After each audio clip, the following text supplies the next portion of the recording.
Assalamualaikum warahmatullahi wabarakatuh. Saya Mutmain Agustin, NIM E 2019-3115. Saya dari Prodi Akuntansi Syariah 3. Di sini saya akan menanggapi video dari Bapak Dr. Abdul Wadud Nafis yang berjudul Ekonomi Tertutup dengan Kebijakan Pemerintah. Langsung saja, di sini kita akan menjelaskan tentang perekonomian 3 sektor. Apa itu perekonomian 3 sektor? Perekonomian 3 sektor adalah perekonomian yang meliputi kegiatan dalam sektor perusahaan, rumah tangga, dan juga pemerintah. Selanjutnya tentang siklus perekonomian. Bagaimana sih siklus perekonomian ini berjalan? Siklus perekonomian 3 sektor tidak jauh beda dengan siklus perekonomian 2 sektor. Perbedaan perekonomian 2 sektor dan 3 sektor adalah adanya sektor ketiga, yaitu pemerintah. Keadaan pemerintah ini tentu sangat mempengaruhi interaksi antara ekonomi yang ada di dalamnya. Perekonomian 3 sektor sebenarnya interaksi antara sektor rumah tangga dan perusahaan sebagaimana tidak jauh beda dengan pembahasan interaksi pelaku ekonomi 2 sektor. Rumah tangga tetap akan menjadi konsumen bagi perusahaan, sehingga rumah tangga membeli barang dan jasa dari perusahaan. Hal ini disebabkan aliran pendapatan dan sektor rumah tangga ke sektor perusahaan. Posisi perusahaan yang masih sebagai pengguna faktor produksi yang disediakan oleh rumah tangga, sektor rumah tangga harus memberikan balas jasa kepada rumah tangga seperti bentuk gaji, upah, bunga, sewa, dan profit atau dividen, sehingga terjadi aliran pendapatan dari sektor perusahaan kepada sektor rumah tangga. Keberadaan peran pemerintah dalam perekonomian 3 sektor menjadikan interaksi antara perilaku ekonomi menjadi lebih banyak. Setidaknya ada 4 garis arah interaksi antara pelaku ekonomi yang terjadi hanya dengan penambahan sektor pemerintah. Pendapatan pemerintah berasal dari pajak. Aliran pendapatan dari sektor rumah tangga kepada sektor pemerintah. Hal ini merupakan pajak yang dibayar oleh rumah tangga, sedangkan juga terjadi aliran pendapatan dari sektor perusahaan kepada sektor pemerintah. Hal ini berasal dari pajak yang dibayarkan oleh perusahaan. Pengeluaran pemerintah. Pengeluaran yang diperuntukkan bagi rumah tangga terlihat pada interaksi sektor pemerintah dengan sektor rumah tangga, sebagaimana dapat merupakan pembayaran atas faktor produksi atau subsidi.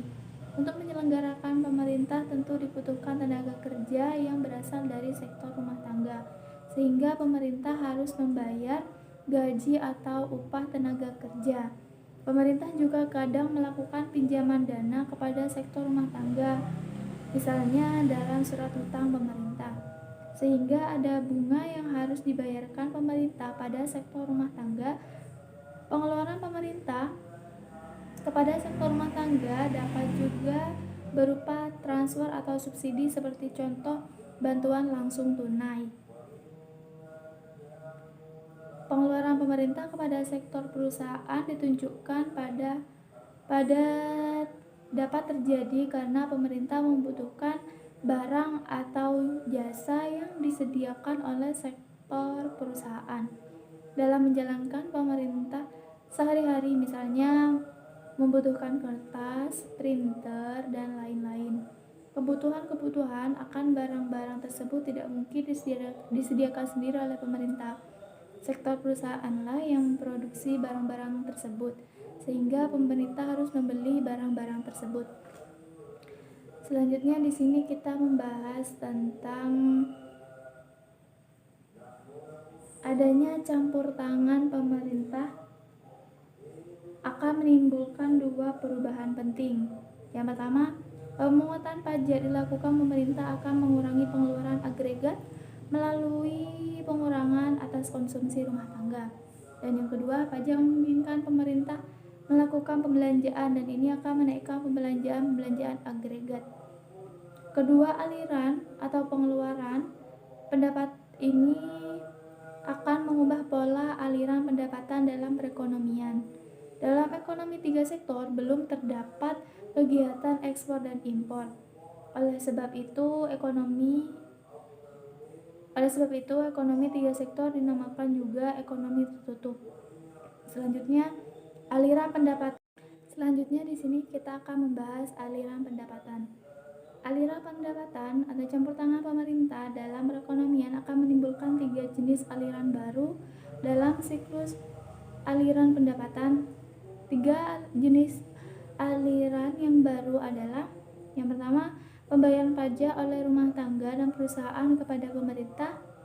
Pembayaran pajak tersebut menimbulkan pendapatan kepada pihak pemerintah. Ia merupakan sumber pendapatan pemerintah yang utama. Yang kedua, pengeluaran dari sektor pemerintah ke sektor perusahaan. Aliran ini menggambarkan nilai pengeluaran pemerintah ke atas barang-barang dan jasa yang diproduksi oleh sektor perusahaan. Dan yang terakhir, aliran pendapatan dari sektor pemerintah, sektor rumah tangga. Aliran ini menimbulkan sebagai akibat dari pembayaran ke atas konsumsi faktor-faktor produksi yang dimiliki oleh sektor rumah tangga. Selanjutnya di sini pendapatan yang diterima oleh rumah tangga akan digunakan dengan 3 tujuan, yaitu yang pertama untuk ditabung, yang kedua untuk membayar pajak, dan yang terakhir untuk membiayai konsumsi. Yang selanjutnya kita akan membahas tentang jenis-jenis pajak. Pajak di sini dibagi menjadi 2, yaitu ada pajak langsung dan pajak tidak langsung. Pajak langsung adalah jenis pungutan pemerintah yang secara langsung dikumpulkan dari pihak yang wajib membayar pajak, atau pajak yang secara langsung dipungut dari orang yang berkewajiban untuk membayar pajak.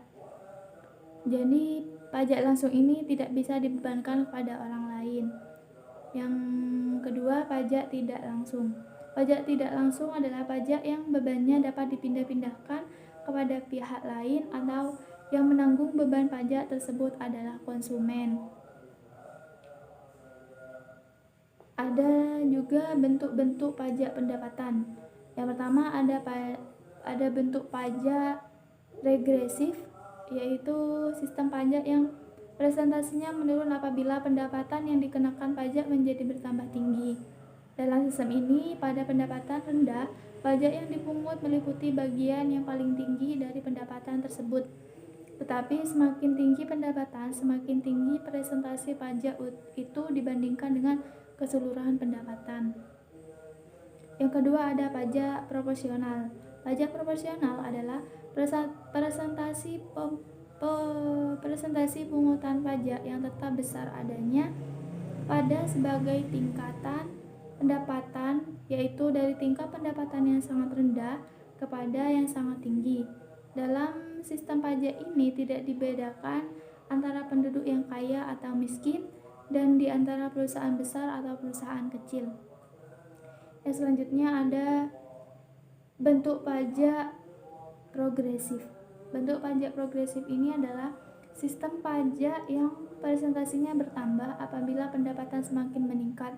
Pajak ini menyebabkan pertambahan nominal pajak yang dibayar akan menjadi semakin cepat apabila pendapatan semakin tinggi. Yang terakhir kita akan membahas tentang efek pajak terhadap konsumsi dan tabungan. Setiap pemungutan pajak akan menimbulkan perubahan terhadap pendapatan disposable atau bisa kita sebut dengan YD. Pajak sebanyak T akan menyebabkan pendapatan disposable turun sebanyak T. Kemerosotan pendapatan disposable akan mengurangi konsumsi dan tabungan rumah tangga.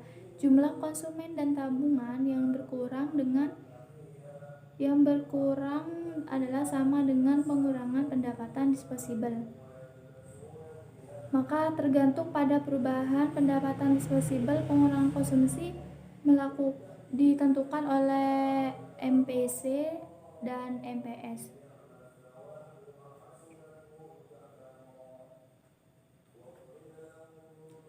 Sekian dari saya. Wassalamualaikum warahmatullahi wabarakatuh.